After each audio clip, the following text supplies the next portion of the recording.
If you clicked on this video, you are either someone who's trying to stop social media completely.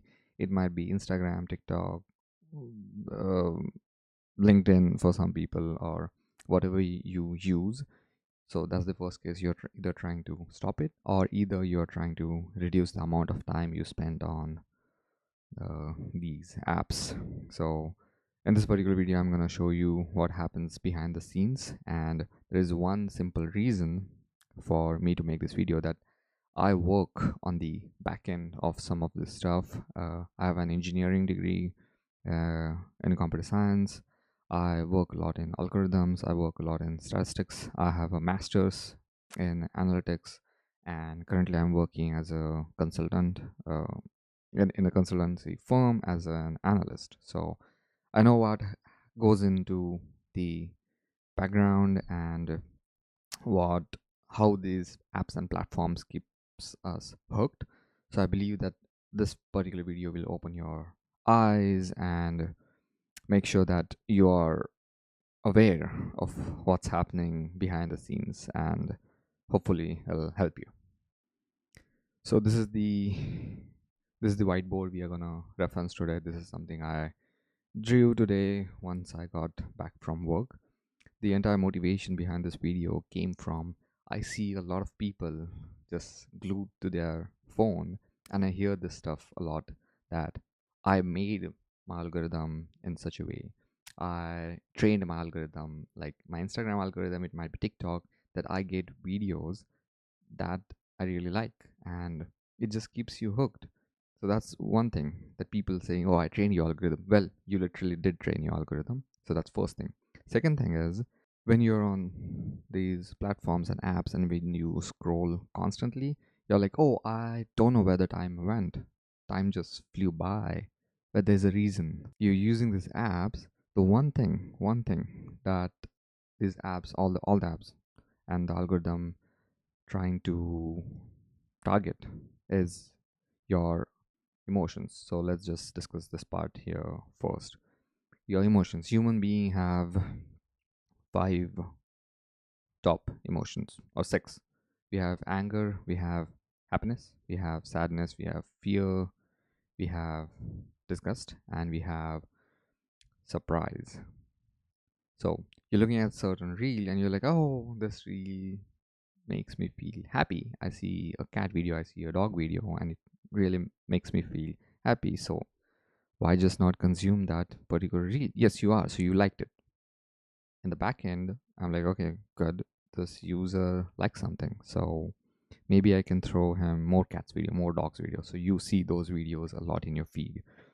Then you get all the other emotions too. You get some reels which make you angry. You get some reels which make you sad, fear, disgust. Disgust is one of the best metric which we can see, or the reels which have a lot of disgust. It doesn't have to be bad, but it has to be something that you would never do in your life. For example, someone is going out there and passing out weird comments, and they are recording those comments on their Meta headset, whatever, and you would never do that. So those are type of content which we can consider as disgust, but they really attract a lot of views.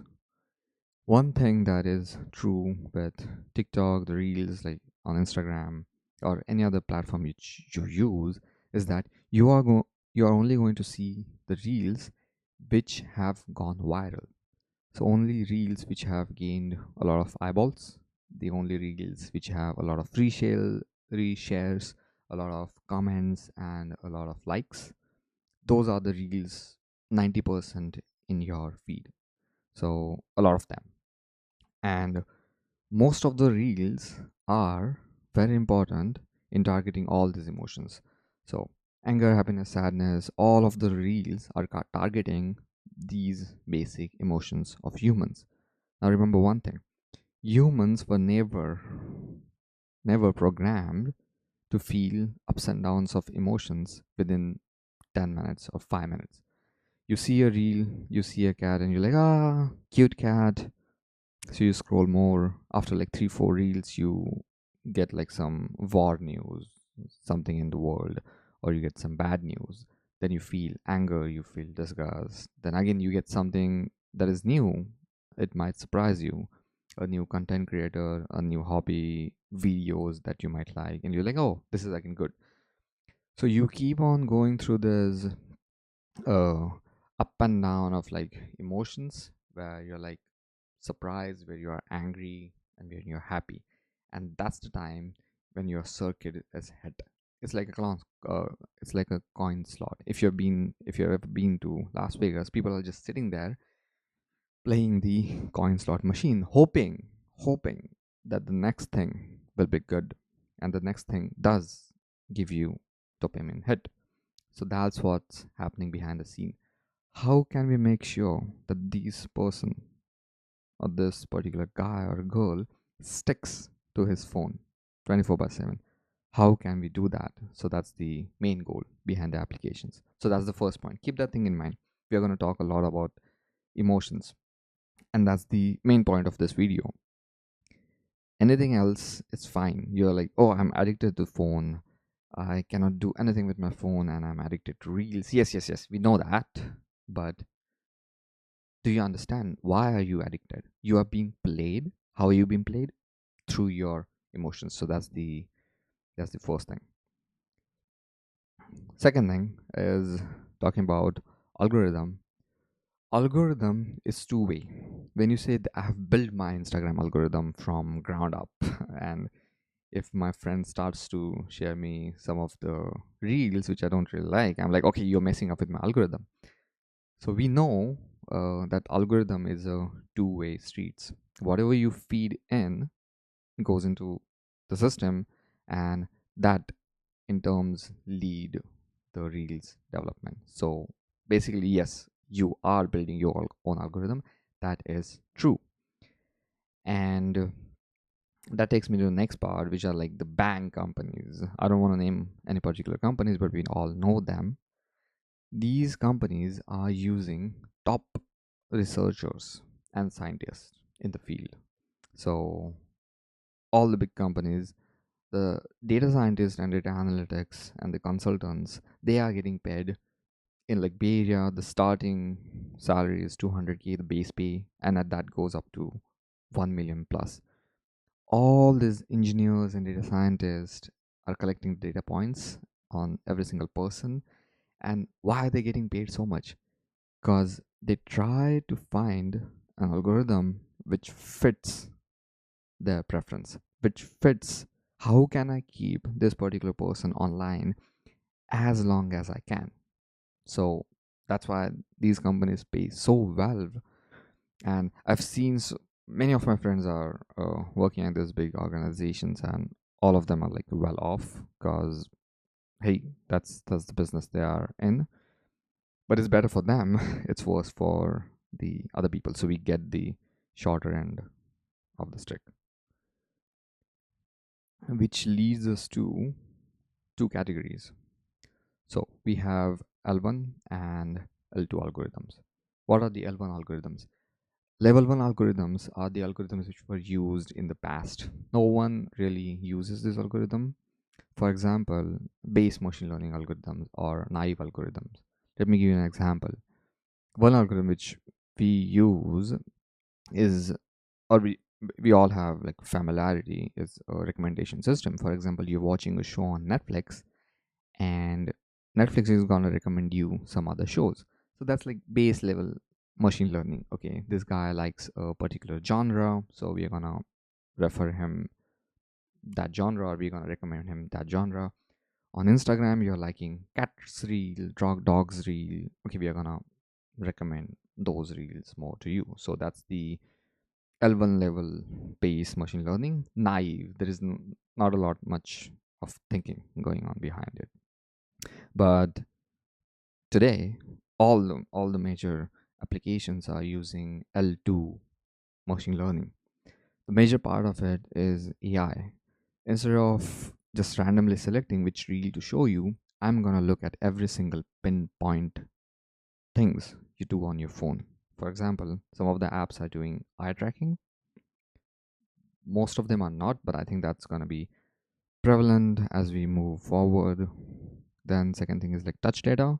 Where are you touching your screen? Are you clicking likes so many times during a certain day?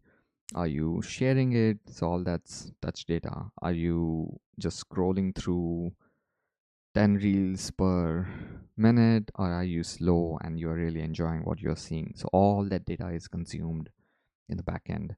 Then time of the day. Most of us take take our phone and we uh, go to the washroom in the morning, and we're just sitting there on the washroom just scrolling through reels.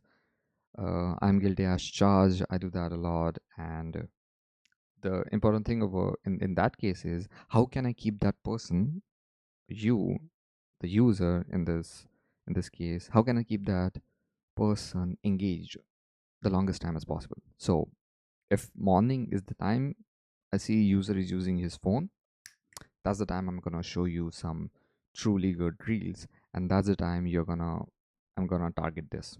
I want as many as ups and downs as I can get. Okay, I'm gonna show you happiness. I'm gonna show you sad reels. I'm gonna show you disgusting reels. Not in terms of disgusting, but yeah, I'm gonna surprise you. So some of the reels, hot take reels, some of the viral reels you're gonna see in the morning. In the afternoon, as you're not using your phone a lot, you're gonna see some other types of reels, some experimental reels. So all this thing is part of how algorithm is spent in the L2. So L2 we are using machine learning and AI. A lot many algorithms have come out, and every day they are improving it. So again, that's what's happening when you keep scrolling. Keep user hooked. And how are we going to do that? How are we going to do that? User will help. You just said that we have built, or I am building my algorithm such that it shows me what I want. Yes, that's true. It will show you what you want, exactly what you want. So that's so true, and you're doing it for free. So something to note. And when you're doing it for free, you need to understand that nothing is free. There's a saying, if you're not paying for this, or if you're not paying for a service, you are the product. And that is so true in this particular case, because the more eyeballs these organizations and those big companies gonna have, the more revenue they're gonna generate. The more time you spend on these applications, the more money there's being made out there. It might be through ads, it might be through influencer marketing. You like something, you go, you buy. So it might be in any way, shape, or form. So more eyeballs is equals to more money for this people's or this organization. So what's happening is you are seeing ads, so there's revenue in ads for these people, and then social media companies, SMCs, gets revenue from ad companies to show you. They pour in billions of dollars in AI infrastructure and tech. So again, money is being made there, and all these companies, all these AI companies and tech companies show their ads on this social media platform. That is all well and good. That's part of society which we live in, a part of capitalism. Money flows from one place to another. That is good. But who get the brunt of it all? Who get the shorter end of the stick of all this? You get the shorter end of the stick, because we are literally playing with our emotions. And I believe that's the main point why I decided to talk about this, because I've seen so many examples out there that how these algorithms in the back end are trying to chase whatever it's in here, which we are not supposed to do ethically, because that's like you're just playing with someone's emotion, and this is completely legal. You can't prove what I'm saying, that oh, you're playing with our emotions. Well, what you're talking about, it's in your hand to not download the app. If you think you're getting played with your emotions, just don't download the app. That's one solution, but you can't you can't just apply it everywhere, because we'll be like, oh, all of my friends are on the app, and there's nothing else I can do. So I need to be on the app, or otherwise I'll be cut off from the rest of the world. I should know what's happening in the world. So you're like, okay, I'm stuck with the app. So they're like, oh, you can't complain then. If you're playing with your emotions, you can't complain then. So leaving all that aside, just focus on what you can learn from this video. And next time when you open any application, it might be Instagram, it might be TikTok, look at these things. Are your emotions getting affected? It those emotions can be any one of them. Okay, are they getting affected? And is that the reason why you feel so angry, why you feel so happy throughout the day? Because you're just going on in this waveform, which is we were never meant to do that. Because if you take our history as Homo sapiens sapiens, the person who thinks we are conscious, if you take our history, we are like, we go out there, we hunt, we are happy. We get something to eat, we are happy. We don't get something to eat, we are sad, and that's the end of it. It's not like you're getting 10 emotions in 5 seconds, which you definitely are in this particular case. So I just want you to notice that. And if you can notice these things, and if this video helps to eliminate social media completely, which I don't think it's possible or something that I can ask for anyone to do. I don't think it's possible for me myself after knowing what happens at the back end, but at least we can be aware of what's what's happening out there and what happens behind the scenes and how we get the shorter end of the stick. So yeah, just be aware. And if you feel disgusted by this, like how these people can play with my emotions, that's the that's the point of this video, making you aware. Thank you so much, and I'll see you in the next one.